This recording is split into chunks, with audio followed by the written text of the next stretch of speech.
Welcome back again. This is Life with Miss Jewel, and we're on the topic of sexual healing and that journey, what it looks like, what it feels like, and what it's like to just be.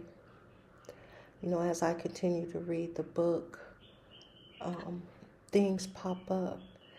And one thing I want to touch on today is violation. Violation that happens when you were a child. And I want to say when we were children, I'm in this with you, we're in this together. If this is part of your narrative, right? Recovery happens on all levels. It's not only about addiction, it's not only about sexual abuse, it's about everything, especially us as a collective, us as a Black people, a nation.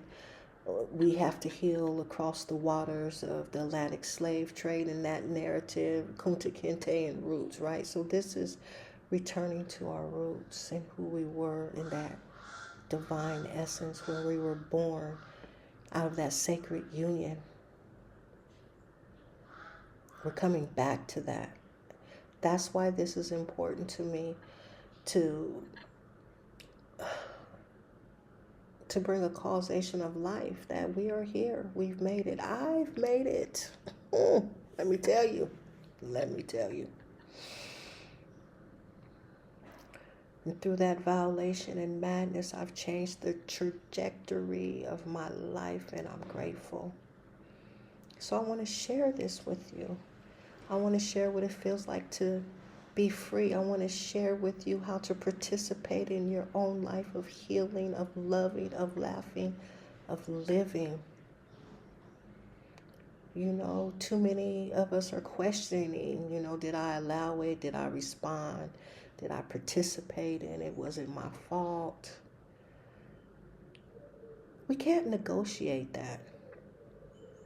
We cannot negotiate incest, rape, manipulation, coercion, out of control.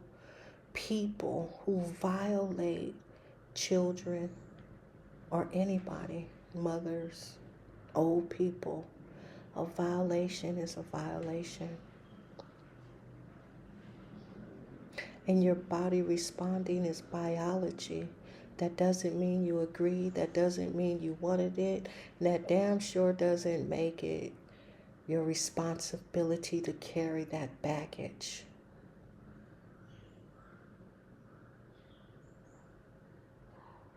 We set boundaries now for the sake of that, reclaiming our innocence, our purity.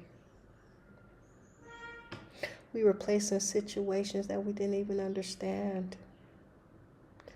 So no, we're not blaming ourselves for surviving. We're surviving and now we're thriving. So we talk about what left behind,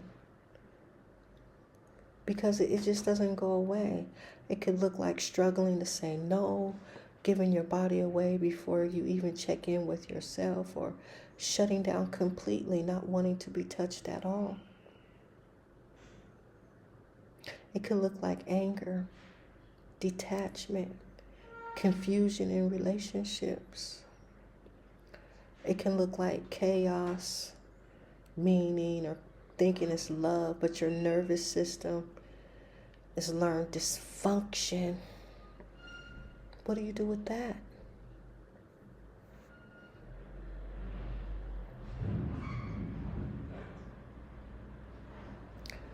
And that very well may be what happened to you. But that's not who you are now. That's not who you've become. That's not today. You are not the abuse. You are not the shame. You are not what someone did to you. And at some point, real healing is a decision. It's not forced. It's not rushed. It's not pulled out of a Cracker Jack box.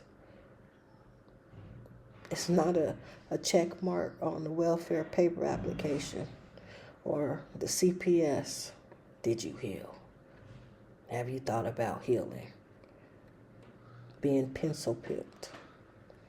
No, baby.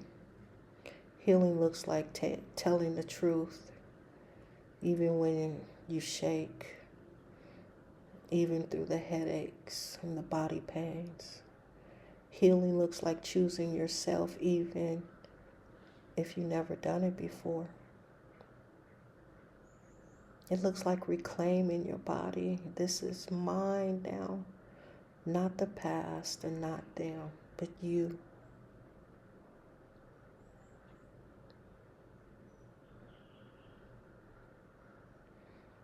You know, a quick affirmation and body work and mindfulness, you can place your right hand on your heart. And I invite you to do this and say, my body belongs to me. My voice belongs to me. My healing belongs to me. It's my journey and it's complete. We don't do it perfectly the first time or even the second time, but we just begin to make that step. One step in front of the other. You can complete a marathon. And you are not weak for what you went through.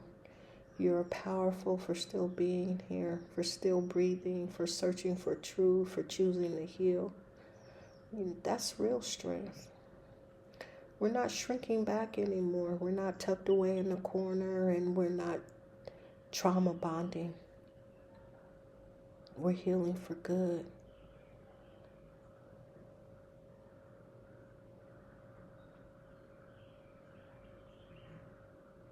Manipulation and coercion.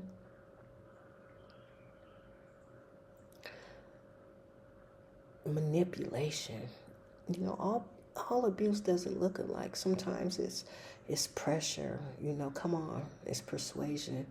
You know you want to.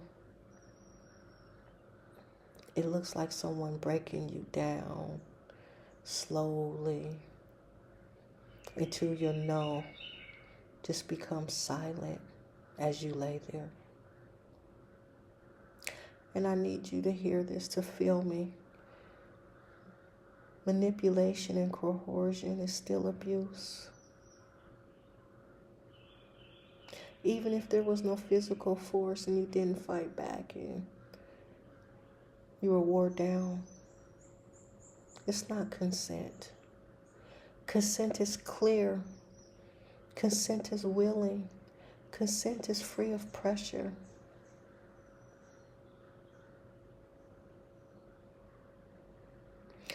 If someone has convinced you, guilt you, threatened you, withdrawn love, or offer something in exchange, or make you feel like you owe them, that's coercion.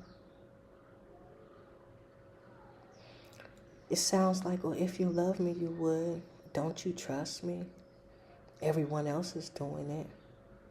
You're making a big deal over it.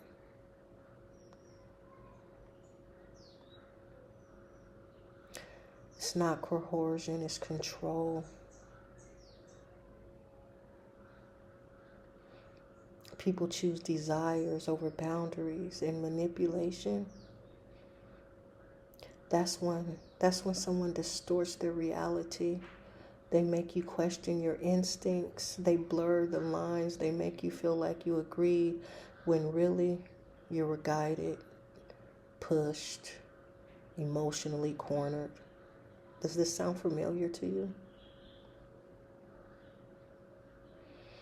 Let me free you from something. Just because you didn't say no loudly does not mean you said yes freely. A lot of us are carrying confusion. They say, I wasn't forced, I didn't stop it, I went along with it. But what they're not saying is, I felt pressured, I felt scared to lose them, I felt like I didn't have a choice, I didn't want to embarrass the situation any further. But honey, you matter. Because when choice is taken, and even subtly, that's still a violation.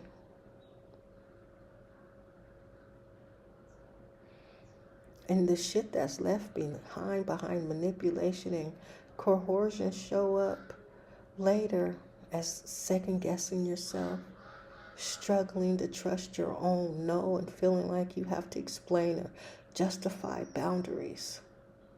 You ain't got to justify a motherfucking thing. People pleasing, overgiving, freezing when it's time to speak, confusion and being pressured.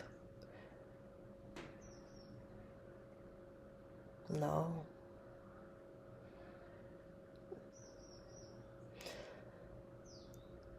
You are allowed to have boundaries without explanation. No is a whole fucking sentence.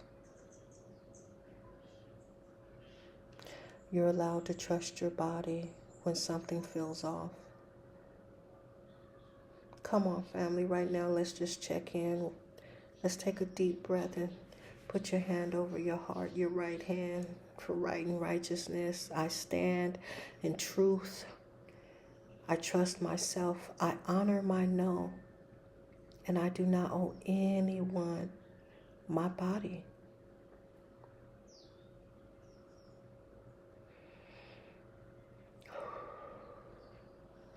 Healing from these kinds of violations is about rebuilding trust with yourself,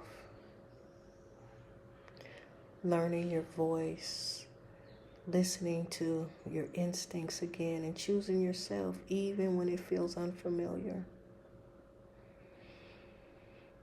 What happened to you was not just pressure, and it wasn't just a misunderstanding. Life is real, sexual abuse is real, and you deserve to feel real, safe, and you deserve to have a choice. And the choice is yours to heal. If I touched you in any way, share what's on your heart at blackjewels.com. And one thing for sure